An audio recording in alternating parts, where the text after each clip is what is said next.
Bonjour à tous, mon nom c'est Mylène, je suis travailleuse sociale au Centre Casa. Ça va être avec moi qu'on va traverser ce moment de partage, de connexion. Alors, je m'appelle Hélène. Je suis venue au Centre Casa pour m'aider pour une personne qui est très proche de moi. Je suis le père de François, qui est mon fils, qui a eu des problèmes de dépendance et qui a fait une thérapie ici au Centre Casa. Je suis Julie, je suis la mère de Maxime, mon garçon qui est en rétablissement. Je suis venue au Centre Casa pour chercher de l'aide en groupe, parents et individuel. Mon nom est Sébastien. Je suis venu au Centre Casa pour un problème de dépendance à l'alcool. Par la suite, on a fait une rencontre de thérapie de couple avec ma conjointe qui est ici présente. Je m'appelle Magda, je suis la conjointe de Sébastien qui a eu le problème de dépendance. J'ai participé au programme d'aide à l'entourage virtuel et par la suite en personne. Et à la fin aussi, la thérapie de couple avec Sébastien. La dépendance, ça vient pas juste affecter la personne qui en fait usage, hein? Ça vient affecter tout le monde et on vit tous les méfaits de cette dépendance-là. Au début, c'était pas pour moi, c'était que je cherchais à comprendre. Je voulais comprendre ce qui se passait, j'étais comme perdu, je savais pas, puis c'est comme un réflexe d'aller chercher de l'information.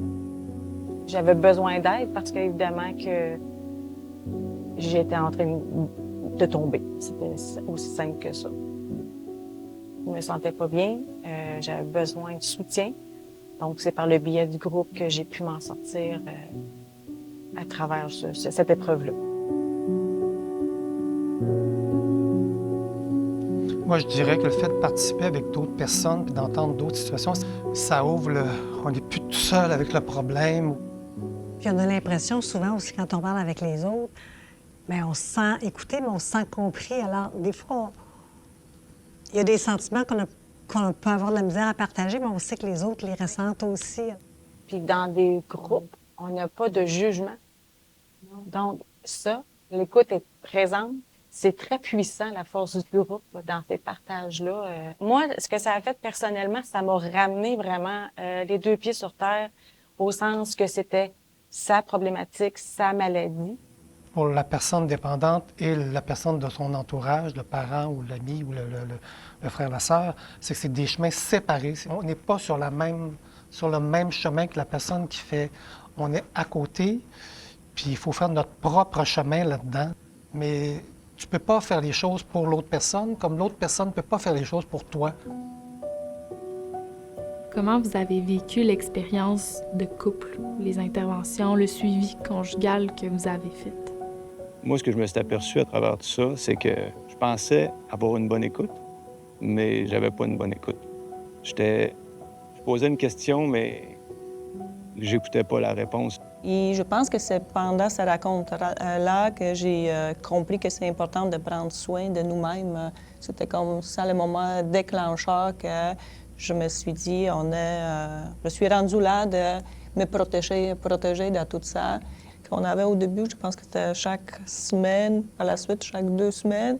C'était le temps qu'on consacrait pour parler de nos émotions. Je trouve que c'était le temps vraiment très bien investi. Dans notre cas, je trouve que notre relation est devenue plus forte qu'avant. Alors, quand on côtoie quelqu'un qui a des problèmes de dépendance, mais c'est pas à vie, c'est périodique.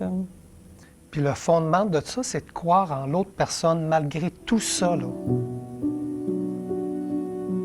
J'ai toujours encouragé à mettre ses limites, puis elle le faisait. Puis moi, à quelque part, ça m'a aidé parce que à la base, je la voyais plus forte, puis en même temps, ça m'a comme servi de guide un peu. Elle avait sa limite, puis c'est à partir du moment où elle a imposé sa limite aussi, je pense que là, ça a fait un changement dans la dynamique. Moi, c'est ça que j'ai appris le plus, je pense. C'est que j'avais le droit d'avoir des limites. Même plus que d'avoir le droit, il fallait que j'en trouve des limites, là, puis que Puis les autres aussi ont le droit de les connaître, mes limites. Puis c'est comme ça que je vais apprendre à les respecter. J'ai eu un déclic, moi aussi, ça a fait comme c'était assez. Et là, j'ai dû mettre des limites et j'ai appliqué le détachement avec amour. C'est si tu consommes, tu sors de la maison. Et ça, peu importe où tu es rendu dans ton cheminement. Début avril, Maxime avait consommé, avait rechuté. Et là, il a fallu que j'applique. Ça a été...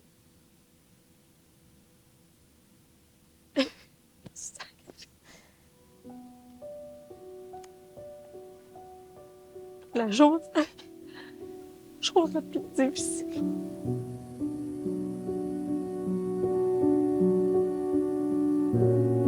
C'est comme si, à un moment donné, les limites, c'est une façon de continuer d'aimer l'autre. C'est dire, je t'aime tellement que pour continuer à t'aimer, il faut que je me protège pour être disponible à toi. Ça achève ça, à un moment donné? Oui, parce qu'à un moment donné, moi, ce qui m'a aidé beaucoup, moi, c'est de comprendre qu'il n'y a rien de permanent, là. Ça ne restera pas toujours comme ça, comme les émotions, les sentiments. Il n'y a rien qui va... Tout bouge, tout est en mouvement.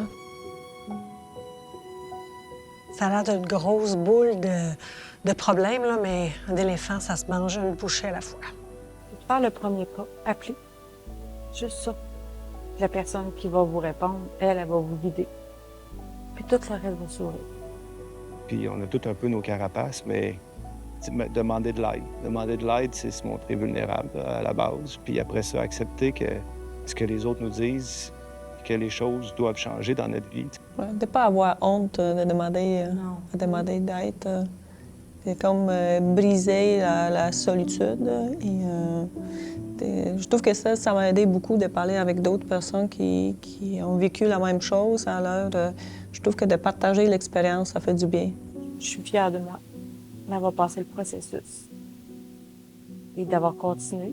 Et encore à ce jour, même s'il est en rétablissement, je continue quand même à cheminer. Alors, je me dirais bravo.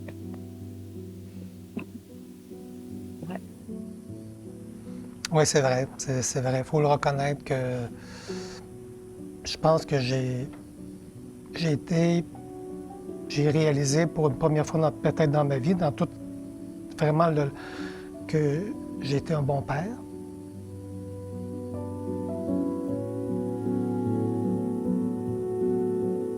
Il y a des façons de s'en sortir, il y a des façons de communiquer avec les autres, c'est d'être avec le monde, d'être avec les autres, les regarder, de se regarder soi-même, puis d'avancer. Après ça, faire confiance aux gens qui sont ici au centre parce que vous êtes extraordinaires.